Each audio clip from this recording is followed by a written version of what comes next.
Bonjour à vous, maître. Alors, vous êtes diplômé, vous, de l'Université de Montréal et vous avez prêté serment en 2014. Aujourd'hui, vous travaillez comme avocate au contentieux pour une grande centrale syndicale au Québec, la Confédération des syndicats nationaux. Et alors, vous aimez particulièrement, en tout cas, traiter le droit constitutionnel, les rapports collectifs au sein du travail. Et vous vous intéressez notamment aussi aux répercussions du développement des nouvelles technologies, de la robotisation, de l'intelligence artificielle et leurs incidences au sein justement du travail collectif et donc dans les lieux de travail. Est-ce que vous avez choisi de défendre devant nous aujourd'hui? C'est la cause d'autochtones qui vivent dans votre pays et qui sont aujourd'hui oubliés, dont la défense a été niée finalement. C'est la Première Nation de Gracie Narrows.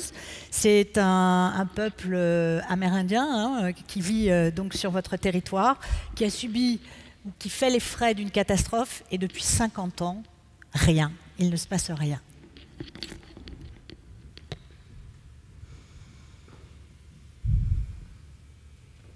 Steve Fobister Sr. connaît au cours de son existence la gloire et l'agonie de son peuple. La Première Nation de Gracie Narrows est cette victime, archétype même d'un colonialisme destructeur. Ancien chef de sa nation, environnementaliste et fervent activiste, Steve Fobister Sr. lutta sans relâche dans l'espoir que son peuple renaisse, enchaînant prise de parole publique, grève de la faim et sit-in devant les législatures. Réserve autochtone située dans le nord-ouest de la province de l'Ontario, la Première Nation de Gracie Narrows, membre de la communauté des Anishinaabe, possédait jadis la magnificence d'un peuple libre. À l'instar de ses ancêtres, l'expression identitaire de M. Fobister Sr. se manifestait par les modes de vie traditionnels de la communauté des Anishinaabe. Depuis des temps immémoriaux, ce peuple chassait, pêchait, trappait et jardinait sur ses terres. Un commerce de pêche florissant et un tourisme faste forgeaient d'ailleurs le quotidien de cette nation. Époque cruellement révolue, car la misère humaine y habite dorénavant cette terre.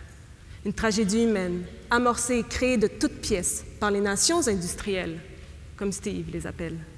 De 1962 à 1970, une usine de pâte et papier, la Dryden Chemicals Limited, filiale de la multinationale britannique Reed International, déversait environ 10 tonnes de mercure dans les rivières English et Wabigoon. Elle contaminait ainsi pour un siècle à venir le système hydrographique de ce coin de pays, ce qui constituera l'une des plus importantes catastrophes environnementales que ma patrie ait connue. Les propos du ministre ontarien de l'Environnement de l'époque furent plutôt empreints d'optimisme. Les rivières se purifieraient d'elles-mêmes en 12 petites semaines. Pure fantasmagorie, car depuis, du mercure s'écoule dans ces rivières du site contaminé de l'usine de pâte et papier. Une situation catastrophique connue du gouvernement ontarien dès les années 1990. Événement qui scella le destin de Steve Fobister Sr., puisqu'en aval de ces rivières à une centaine de kilomètres, la nation de Gracie Narrows y vivait et y vit toujours, dans l'indigence. Malgré une alarmante contamination au mercure, le gouvernement avait à l'époque affirmé sans vergogne que le poisson de ces rivières était toujours propre à la consommation humaine. Par conséquent, ayant vécu la majeure partie de sa vie sur ces terres et ayant absorbé sur une base régulière du poisson contaminé au mercure, le 11 octobre 2018, Steve Fobister Sr. succomba au terme d'une longue et pénible bataille contre une maladie neurodégénérative. Puissant poison neurotoxique, le mercure assiège le système nerveux de ses victimes. Cette maladie mène inexorablement à la décomposition du corps et de l'esprit. Les symptômes en sont déshumanisants. Vous perdez implacablement vos capacités physiques, votre motricité et vos facultés cognitives. Imaginez-vous, votre toucher disparaît, votre vue s'affaisse, votre odorat vous quitte, votre ouïe se désintègre, tous vos sens vous abandonnent, vous désertent, et au détour, des pertes d'équilibre, des tremblements, et votre mémoire qui se joue de vous. Ces troubles physiologiques et neurologiques qui découlent de l'empoisonnement au mercure sont présents chez 90% de la population de Gracie Narrows. Legs génétique, très lourd de conséquences d'ailleurs pour certains enfants puisqu'ils génèrent de sérieux retards cognitifs. Élément sacré chez les nations autochtones, l'eau précède la vie. Pour M. Fobister Sr. et sa nation, cette eau désormais corrompue et la chronique d'une mort annoncée. Intrinsèques à leur identité, ces rivières permettaient à la population de Grass Narrows d'assurer leur subsistance, mais aussi leur survie économique. Elles sont la composante cruciale de leur approvisionnement. En 1970, le gouvernement ontarien mit un terme au commerce de pêche, le tourisme périclita et l'économie locale fut dévastée. Pour la Première Nation de Grass Narrows, la protection du territoire et de ses ressources naturelles est une question de vie ou de mort pour la collectivité. Our identity as a nation comes from the land. Nous enseigne Judy Da Silva, aînée de la Première Nation et militante infatigable. Une vie fracturée, une vie exsangue de son essence identitaire. Ce massacre écologique pulvérisera ainsi les siècles de coutumes et de traditions de ce grand peuple, saccageant irréparablement la vie de ces individus. À l'exception de promesses continuellement renouvelées et immanquablement bafouées, aucune démarche tangible et efficace n'a été entreprise par les gouvernements afin de décontaminer le site de l'usine et l'eau des rivières. La communauté n'a donc toujours pas accès à de l'eau potable. L'établissement d'un centre de traitement aux abords de la communauté est l'une des principales revendications de la Nation. Or, aucune pelletée de terre n'a encore été levée, et malgré des promesses du gouvernement fédéral. Steve Fobister Sr. mourut d'ailleurs à 600 km de ses proches en l'absence d'un tel centre de soins. Immobilisme et inaction, tel est le modus operandi des différents paliers gouvernementaux qui se sont inlassablement succédés depuis 50 ans. L'empoisonnement de la Première Nation de Grass Narrows se perpétue. Ce terrible et émouvant récit, celui que je vous raconte, celui de M. Fobister Sr. et de sa nation, appartient malheureusement aux peuples autochtones vivant en territoire canadien. Une destinée commune, une fatalité commune, un sort d'une rare iniquité. Élément pourtant bien acquis chez toute civilisation fortunée, l'eau potable est une denrée rare chez les populations autochtones. L'accès à une éducation de qualité, viable et digne d'une réelle mobilité sociale, un simple précepte des lois provinciales. Logement abominable, une expression utilisée même dans l'un des derniers rapports des Nations unies, où la promiscuité engendre trop souvent la violence envers les femmes autochtones. C'est trop nombreux et ô combien trop fréquents féminicides autochtones sur lesquels la lumière ne fut jamais faite et ne le sera jamais. De tragiques et impardonnables pertes humaines. Génocide culturel, discrimination systémique, nombreux bilans confirment le statut de déclassé réservé à ces nations. Les excuses officielles s'enchaînent, se succèdent et se ressemblent toutes. Une sempiternelle évidence, une sempiternelle inaction. Cet état de fait lugubre ampute leur droit fondamental d'avoir accès à un niveau de vie suffisant, comme le prescrit le Pacte international relatif aux droits économiques, sociaux et culturels. Ce pacte énonce d'ailleurs l'antithèse de ce que vit la communauté de Grass Narrows, le droit qu'a toute personne de jouir du meilleur état de santé physique et mentale qu'elle soit capable d'atteindre. Folle chimère pour la nation de Grass Narrows. Il en est de même pour les petits-enfants de Steve Fobister Sr., dont le Canada bafoue depuis 50 ans leur droit à une eau potable qui leur permettrait d'assurer leur développement et leur épanouissement, tel que promulgué par la Convention relative aux droits des enfants. Où est la véritable justice lorsqu'aucune compensation monétaire équitable n'est octroyée?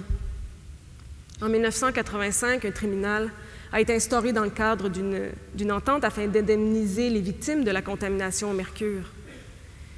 Il s'est bien agi d'un processus d'indemnisation risible, car bien que 90% de la population soit aux prises avec des symptômes liés à la contamination au mercure, moins de 6% de la population ont droit à une compensation monétaire à l'heure actuelle. L'injustice béante demeure tout entière. Le droit à la vie et à la sûreté de l'individu que prescrivent nombreux instruments internationaux peut uniquement se réaliser lorsque les droits économiques et sociaux sont pleinement satisfaits. Sans ces derniers, la dignité humaine n'est qu'un mirage de nos consciences collectives. L'histoire de M. Fobister Sr. et de Grass Narrows est l'illustration criante de cette fracture dramatique entre ces catégories de droits.